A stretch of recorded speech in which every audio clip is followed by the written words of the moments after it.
আসসালামু আলাইকুম everyone, this is Nusrat and welcome back to my channel my রান্নাঘর। যারা আছেন ইফতারে একটু মিষ্টি খাবার খেতে পছন্দ করেন, তো তাদের জন্য থাকছে আমার আজকের রেসিপিতে ইফতারের জন্য ছোলা বুটের হালুয়া। এই ছোলা বুটের হালুয়াটা দেখতে যতটা সুন্দর ঠিক ততটাই টেস্টি। তো চলুন ইফতারে ছোলা বুটের হালুয়া তৈরির সম্পূর্ণ রেসিপি দেখে নেওয়া যাক। তো ছোলা বুটের হালুয়ার জন্য প্রথমেই লাগবে ছোলা বুট। এখানে আমি প্রায় 2 কাপের মতো ছোলা বুট নিয়েছিলাম, আর এই বুটটাকে আমি 7 থেকে 8 ঘন্টা পানিতে ভিজিয়ে রেখেছিলাম। তো এখন এই বুটটাকে পানি দিয়ে আমি সেদ্ধ করে নেব। তো এখন এই বুটগুলা সেদ্ধ হয়ে আসা পর্যন্ত অপেক্ষা করব। তো কিছুক্ষণ পর ছোলাগুলো সেদ্ধ হয়ে আসলে চুলা অফ করে দিব।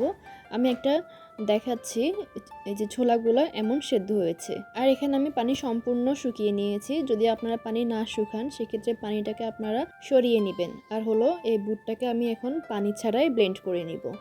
তো তারপর যেটা করব, হালুয়া তৈরির জন্য ঘি দিয়ে দিচ্ছি। এখানে আমি ঘি ব্যবহার করেছি 2 টেবিল চামচ। যদি আপনাদের কাছে ঘি না থাকে সেক্ষেত্রে বাটার ব্যবহার করতে পারবেন। চেষ্টা করবেন ঘি অথবা বাটার দুইটার একটা দিয়ে হালুয়া তৈরি করতে। তো তারপর দিয়ে দিয়েছি 2 টুকরো দারুচিনি আর 2টা এলাচ। এখন দিয়ে দিচ্ছি ব্লেন্ড করে রাখা ছোলা বুটগুলা। তো ব্লেন্ড করে রাখা ছোলা বুটগুলা দেওয়ার পর চুলার আঁচ লো টু মিডিয়ামে রেখে অনবরত এই পেস্টটাকে নাড়তে হবে। তো অনবরত নাড়তে নাড়তে যখন দেখবেন একটা সুন্দর ফ্লেভার বের হবে তখন চিনি দিয়ে দিচ্ছি। আর এখানে আমি টোটাল 1 কাপ চিনি ব্যবহার করেছি, যেহেতু হালুয়া একটু মিষ্টি খেতেই ভালো লাগে। তো চাইলে এখানে চিনির পরিমাণটা কম বেশি দিতে পারবেন। তো এই অবস্থায় একটু নেড়ে চেড়ে স্বাদ অনুযায়ী লবণ দিয়ে দিচ্ছি। তো এখন চুলার আঁচ লো টু মিডিয়ামে রেখে হালুয়াটাকে অনবরত নাড়তে হবে।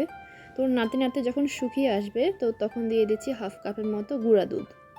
গুঁড়া দুধ দেওয়ার পর আবারও হালুয়াটাকে গুঁড়া দুধের সাথে খুব ভালো করে মিশিয়ে নিতে হবে।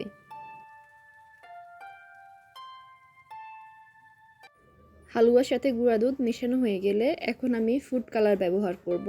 তো এখানে আমি রেড ফুড কালারটা ব্যবহার করেছি। তো চাইলে আপনারা ফুড কালারটাকে স্কিপ করতে পারবেন, তবে ফুড কালার দিলে এটার কালারটা একটু চেঞ্জ হয়ে আসে, দেখতে ভালো লাগে। না দিলেও সমস্যা নেই।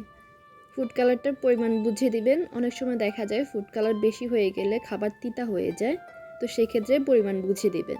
তো এখন ফুড কালারের সাথে হালুয়াটা খুব ভালোভাবে মিশিয়ে নিব।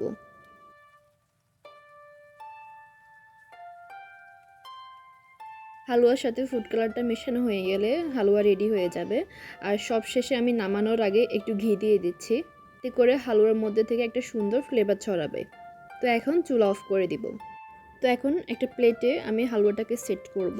সেজন্য একটু প্লেটে অয়েল ব্রাশ করে নিচ্ছি, এতে করে হালুয়াটা সেট হওয়ার পর তুলতে সুবিধা হবে। তো এখন হালুয়াটা একদম গরম থাকা অবস্থায় প্লেটে সেট করে নিব, তা না হলে শক্ত হয়ে গেলে হালুয়াটা সুন্দর করে সেট করা যাবে না।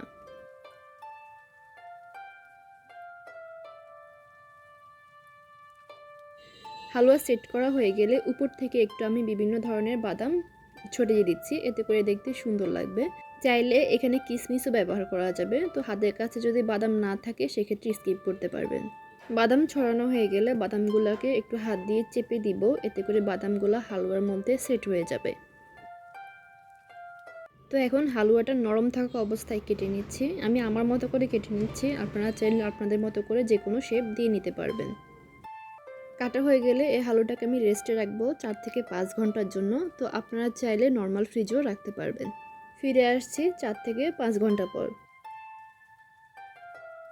4 থেকে 5 ঘন্টা পর আমি এক টুকরো হালুয়া উঠিয়ে দেখাচ্ছি। আমি একটা সাইড থেকে উঠিয়ে চেক করে নিয়েছিলাম, হালুয়াটা খুব সুন্দর করে জমাট বেঁধে গেছে। এই যে দেখতে পাচ্ছেন হালুয়াটা একদম পারফেক্ট হয়েছে। এই বুটের হালুয়াটা খেতে কিন্তু খুবই মজার। তো এই বুটের হালুয়ার পরিবর্তে সেম প্রসেসে আপনারা পেঁপে অথবা গাজর দিয়েও তৈরি করতে পারবেন। তো আমি একটু ভেঙে দেখাচ্ছি এই হালুয়াটা কতটা সফট হয়েছে। তো বাসায় এভাবে ট্রাই করুন ইফতারে ছোলা বুটের হালুয়া।